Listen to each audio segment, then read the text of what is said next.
Мағжанбұлақ өрт сөндіру бекетіне хабарлама келіп түсті. Айым балабақшасының өрт болу жөнінде сол үстінде жедел түрде келіп, ауыл құтқарушылары осы бір бөлігі пожарды сөндірді, екінші бөлігі соның ішіндегі балдарды оқшаулау бөлмесіне алып шықты.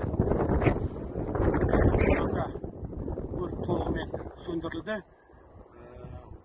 Ауылдық өрт сөндіру бекеті Алдияр Рахат Исмаилұлы.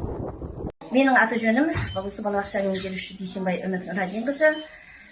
Өрт шықты деген жедел телефон шалынған кезде Мағжанбұлақ ауылдық округіндегі өрт сөндіру бекетінің қызметкерлері, ауыл құтқарушылары ертесінде келіп, өрттің бетін қайтарды. Осындай өрт сөндіру бекеттері әр ауылда болғаны, біздерге осындай қиын-қыстау өрт апат айтып келмейді дегендей қиын-қыстау кезеңде ертесінде көмек көрсететін топтың болғанының біз пайдасын көріп отырмыз.